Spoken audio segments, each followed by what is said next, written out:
Salut les élèves, Madame Leclerc ici.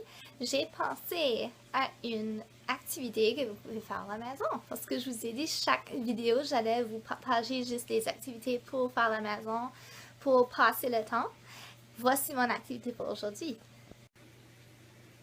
Bon, une activité amusante que tu peux faire à la maison avec ta famille, c'est regarder des photos de famille. Alors, tu peux trouver tes photos de quand tu étais un bébé, regarder avec toute ta famille. Peut-être ça fait comme très longtemps, des années que tu n'as pas regardé ces photos, alors ce serait vraiment intéressant. Encore plus cool, peut-être tes parents ont des photos d'eux-mêmes quand ils étaient très jeunes. Ça, c'est peut-être chez tes grands-parents ou chez quelqu'un d'autre, mais ça serait vraiment comique, je pense, si tu regarderais ça avec ta famille. Alors moi, j'en ai pas beaucoup, tous les albums avec moi comme quand j'étais un bébé sont chez mes parents.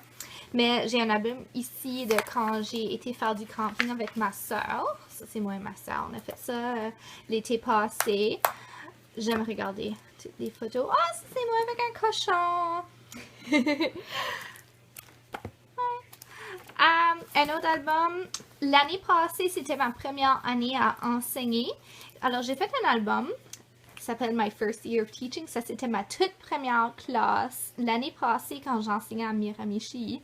Alors, j'ai fait toutes les photos de mes élèves et toutes les choses qu'on a faites pendant l'année. Ouais.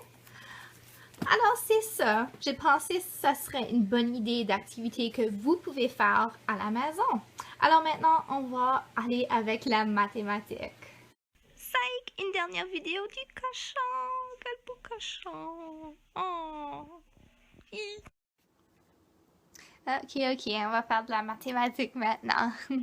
Alors, dernièrement, on travaille sur les fractions équivalentes. Aujourd'hui, je vais vous montrer une façon de trouver des fractions équivalentes sans même devoir faire les dessins. Ok?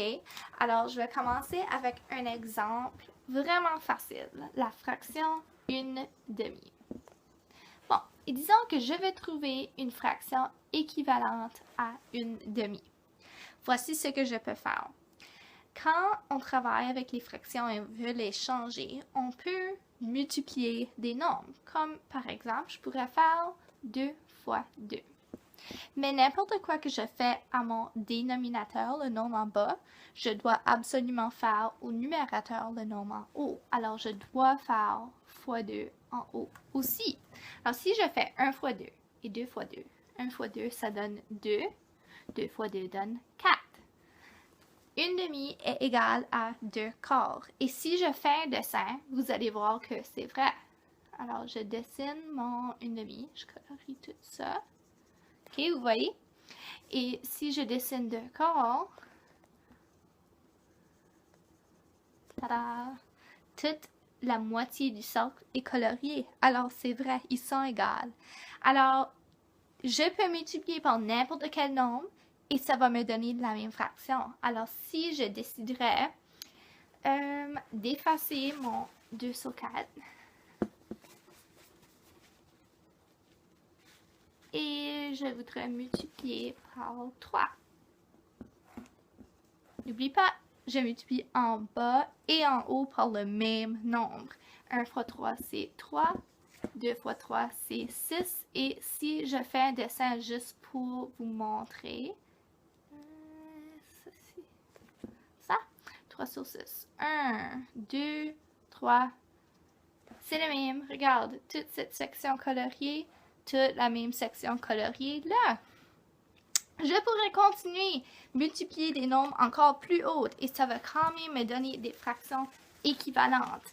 D'accord? Alors, si je ferais... Je vais pas faire le dessin parce que quand on monte dans les nombres plus grands, ça commence à être plus difficile à faire les sortes. Mais si je ferais comme 1 fois 7 et 2 fois 7. 1 fois 7, c'est 7. 2 fois 7, c'est 14. C'est quand même une fraction équivalente. Bon, je veux que vous essayiez un exemple. Si j'ai la fraction 2 tiers, qu'est-ce qui serait une fraction équivalente possible? Maintenant, il y a un nombre infini de réponses possibles. Alors, pense dans ta tête, qu'est-ce que tu mettrais comme réponse? je vais mettre des réponses possibles. Alors, je vous demande pas de pauser la vidéo parce que ça devrait pas vous prendre trop longtemps à penser à une autre fraction.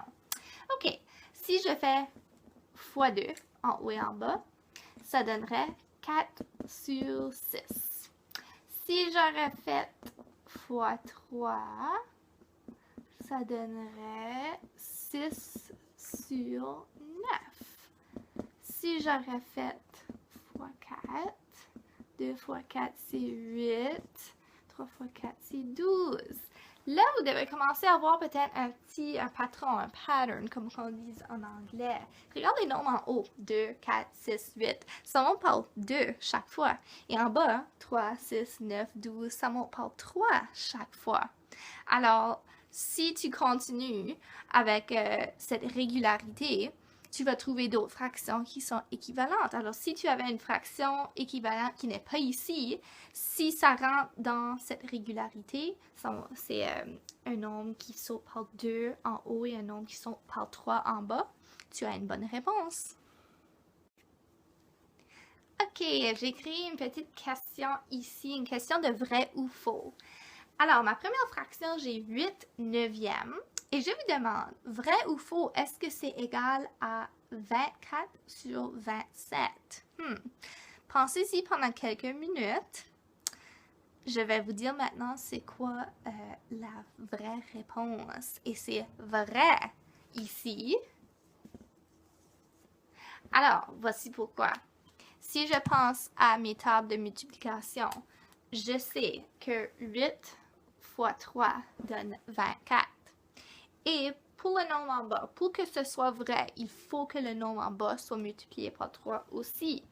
Et si je vérifie, 9 fois 3 donne 27. Alors c'est égal, ce sont deux fractions équivalentes. Bon, on va arrêter pour aujourd'hui parce que c'est pas trop compliqué. Si tu connais bien tes tables de multiplication, tu devrais être bon pour ceci.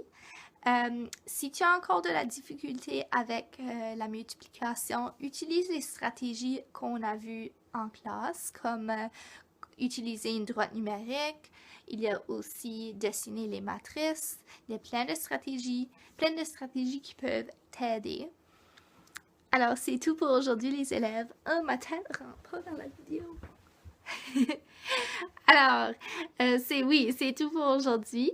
Je vais pas vous donner une feuille de travail pour aujourd'hui parce que on a déjà passé beaucoup de temps à faire la mathématique aujourd'hui. Je vais pas vous donner trop de travail.